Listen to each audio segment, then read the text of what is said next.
Sam Strains here, welcome back to the Railway. Hope you're having a very lovely December. I'm coming at you today with another locomotive review, and today we're going to be looking at a diesel for a change, and it's the Bachmann Class 42 Warship. Now, this is quite an interesting one, I think, and we're going to find out whether it is an interesting one or not today, because I have a little bit of a suspicion that Bachmann might have used the old mainline tooling for this.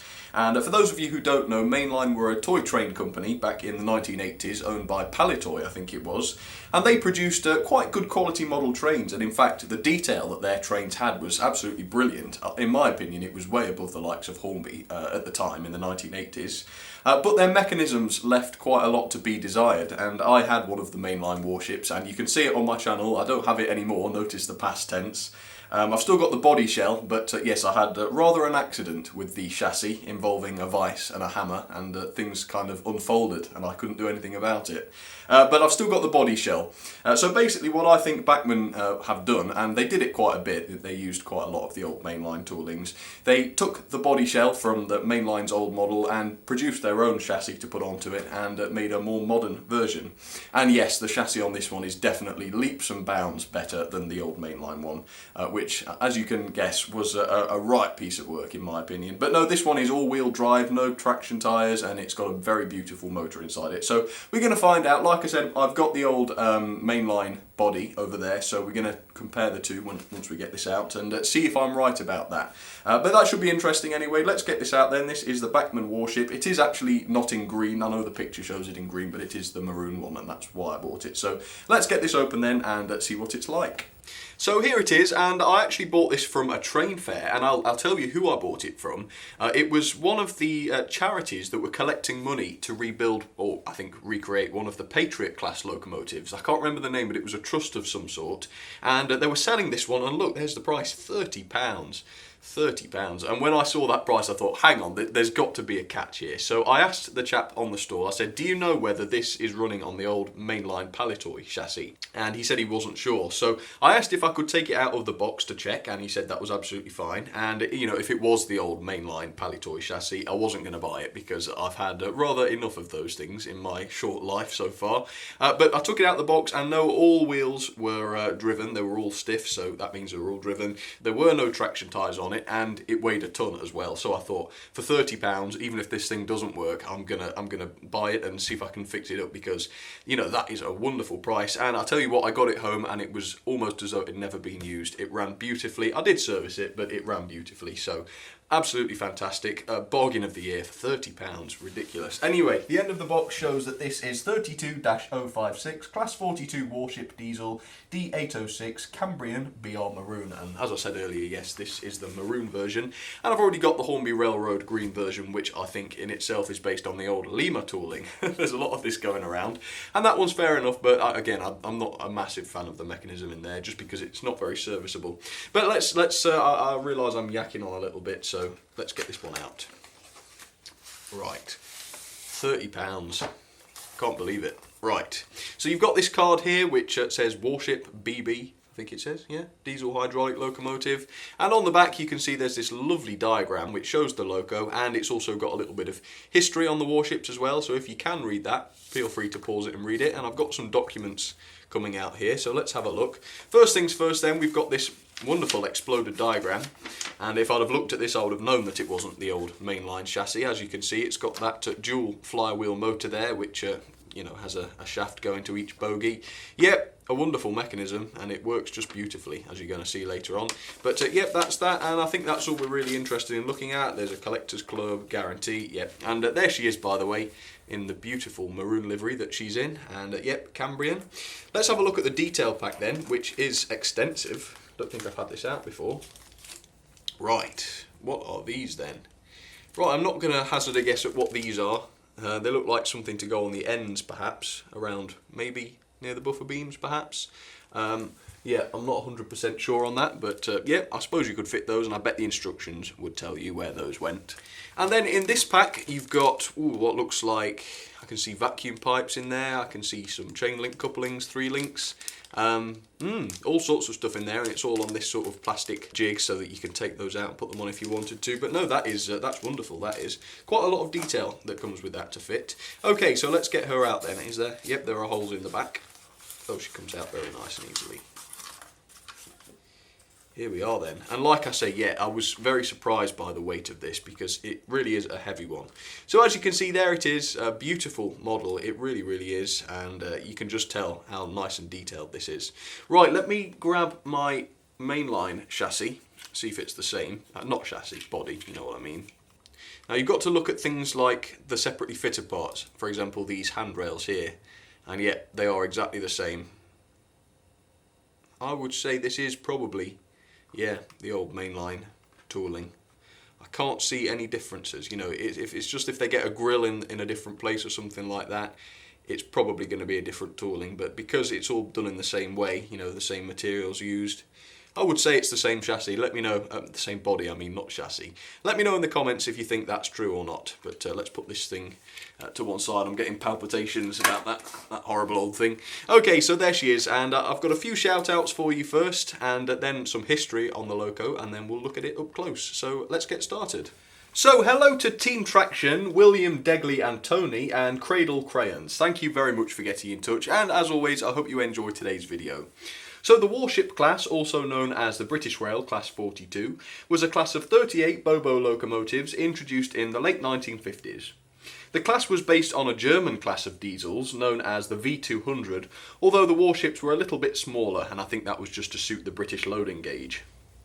These locomotives were introduced to the Great Western region of British Railways initially in order to replace the last of the steam locomotives there, so that would be the King and the Castle classes, I think, wouldn't it?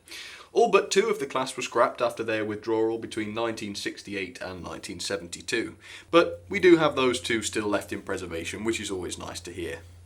Okay, so there she is then, D806, the Cambrian locomotive, and what a beauty this is. And like I hinted at earlier, one of the main reasons for me buying this was because it's in such a beautiful, deep shade of maroon. And of course with British diesels, you're more used to the greens, the greys, and sometimes the blues. But no, this one is beautifully unusual, and that's, you know, like I say, part of the reason why I picked it up. So let's begin with a little bit of a look at some of the painted detail, and yes, as you can see, the whole body is done in this beautiful deep maroon, which I really do like. But the ends are done in yellow, which is an interesting choice. I suppose that gives them quite a distinctive look, doesn't it? And as you can see, you've got the little electric warning signs painted onto there, which is nice. And you've also got the head code, and this one is IV87. The roof on these is in a different shade yet again. This one's more of a black, and I think my green version is black as well on the roof, or grey it might be. But as you can see as well, look at all the moulded detail on the roof. There's all kinds of fans and grills and all kinds of stuff moulded onto there, and it really does look great in my opinion. You've also got the Cambrian nameplate on the side there, which looks good. What does that say? Oh, it says Warship Class underneath, and then you've got this lovely logo up here. Is that the British Railways logo from a distance? Could be. But again, that's quite a nice thing to see, and it gives it a little bit of style and charm, I think. There's also quite a bit of separately fitted work going on. I think the handrails next to these doors may just be separately painted and not separately fitted. But you have got the windows here, which are all glazed. I think every window on the model is glazed, and that's nice to see. You do have sprung buffers, let me show you. Yeah, and the original mainline version didn't have sprung buffers. The buffers were just the regular static buffers, but no, these are sprung. And then, as I already noted when I compared it to the mainline version, you've got all of these metal handrails on the front here, which are separately fitted too, and that's a nice thing to see. As you can tell, the bearings for the wheels must be on the inside on the real thing, and of course they are on the model as well, but that means that the whole face of each wheel is visible, and again that is quite an interesting characteristic, and that's something I think the warships are known for, so quite an interesting touch that. If you look inside the cab, you can see there is a little bit of detail in there, but that's not the main attraction. The main attraction is the driver, and I seem to remember that my mainline version came with a driver as well, so it's possible that this locomotive actually came with that driver fitted, and that's a really nice thing to see, because they do look a bit strange without drivers in them, don't they? It's like they're being controlled you know, by a controller or something that's not on board. But no, that is a nice piece of realism to see, and he's also been painted up nicely, so it's not just a black plastic figure either, it has been painted, which is lovely. So as you can tell, plenty of detail on this thing. I mean, the moulded detail is superb, and like I say, if it is a tooling from the 1980s, it's stood up very well, hasn't it? It still looks good, and it still compares well to modern locos. So I think that's enough on the detail. I think you get the picture with that, hopefully. So let's get her down onto the track with a few other diesels, I think, and we'll do a little running session, see how it runs. Okay, so there she is then, the very lovely Bachmann Warship down onto the track, and she's going to be tested in just a second, but I'll show you the coaches she's coupling to first. As you can see, these are some ex-LNER coaches, which I thought matched her in terms of colour quite nicely, so hopefully she'll put on a nice display with those. But for now then, let's get her tested. Now, as I've already mentioned, she has all-wheel pickup and all-wheel drive and no traction tyres, and that is a good recipe in my opinion. That means that she's going to be, you know, as good as possible on the express points, and it means she's going to be able to haul as much as she possibly can, and that is exactly what you want. So let's do a little bit of slow speed testing first then. Let me ease her up on the controller and let's see how she gets on. And by the way, just I think you can see it on the camera, the express points dead spot is literally just here, so as soon as she starts going forward she's going to be right on that. So let's see how she does with it. No lights on this one, unfortunately. That is a drawback, but, you know, whatever. There we go, she's kicked in. It's fairly good and smooth. I mean, she won't go much slower than that. Yeah, well, I suppose that's quite good. But she does want to sort of jump up a little bit in terms of speed. But there we go, that's the first bogey over the express point frog. Let's get the second one over just to check. As you can see, no hesitation whatsoever. Not a lot of noise, and the noise that you do get is healthy, you know what I mean? Sometimes you get unhealthy noises. Well, this isn't an unhealthy noise, this is just motor noise. It's not screeching or anything, even at the high speeds, look. You really don't get screeching. So, what can I say? I think it speaks for itself, doesn't it? It really is a superb performer. Okay, well, let's pull the coaches then. I mean, obviously she's not going to struggle, but we ought to prove it. Let's give it a try. Nice and steadily does it then for the coupling.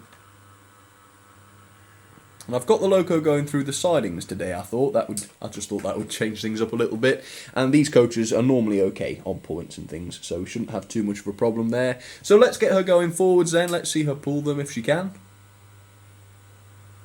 Nice and steadily does it, and she's just as controllable even with a load. And that's good news, of course. Managing very easily there. Okay, let me show you what else is going to be running then. So on the middle line then, of course, I had to run my other warship, so let's bring her in now. And she is the Hornby green one, which again I suspect is the Lima tooling. And she's got some sort of Great Western-esque chocolate and cream coaches, which I think suit her quite nicely, and of course they would have been pulling Great Western coaches at the time. So that's nice. And then sticking with the Great Western theme, a little bit of an odd choice this one, but this is the Great Western rail car, or rail bus. Can't even remember what it is, but there it is anyway. It's a Lima one, and a very nice runner it is too. So enjoy all this lot running. The red warship is just coming around the corner now, or the curve I should say. So hopefully it will be interesting to see her take a slightly different route to what they usually do on my sessions. So enjoy the running session and see which other diesels you can spot. There we go, she's coming behind the sidings this time. Hopefully will be interesting to do. There's the railroad version. It is smart. It's not as detailed as the Bachmann one, that's for sure, but it's still a smart looking livery, isn't it?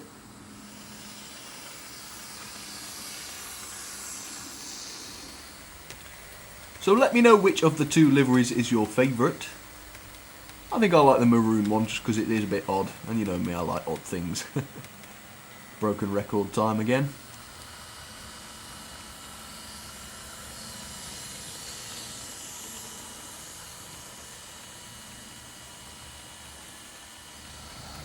Oh, what a nice shot that is. It's nice having them go a little bit closer to that station, isn't it? Need to do it more, but you can only do it with reliable locos and coaches, of course. And that thing's running nice. Serviced it up the other day, so it is running well.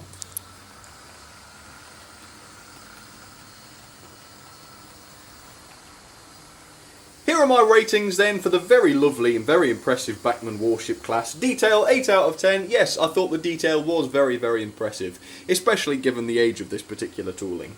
Performance, 10 out of 10. Try as I might, I really can't find a way to fault this one. It's powerful, it's smooth, it's quiet. What more could you really ask for? So definitely a 10 out of 10 there.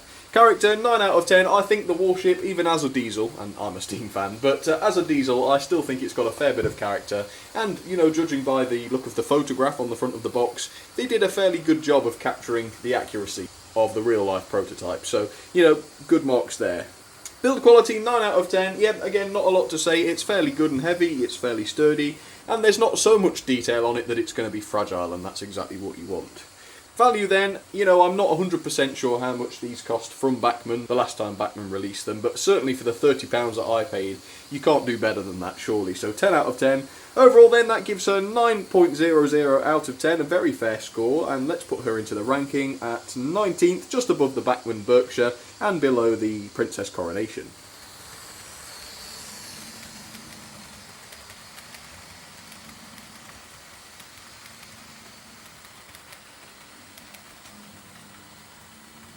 Thought I'd better take a shot of them going through these sidings. There you go. Goes in that end. And then back out this end. No derailments. Quite pleased with that.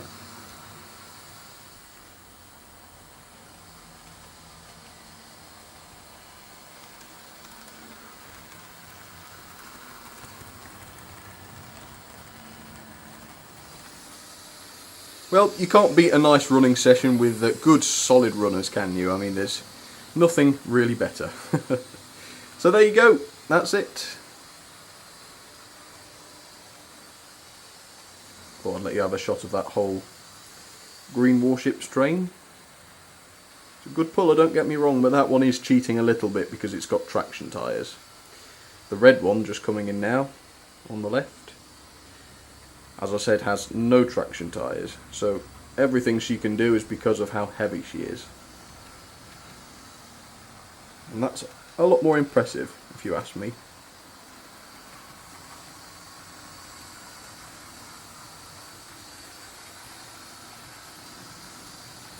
There's a little Great Western rail car as well. Do like that. Okay folks, well I hope you liked that, I certainly did. Not done an awful lot of diesel videos really over the last couple of months, so I thought I'd better do one, and I have enjoyed it, so I hope you did as well. Anyway, if you did like the video, please feel free to leave it a like or even a comment, because as you know I do love to hear from you.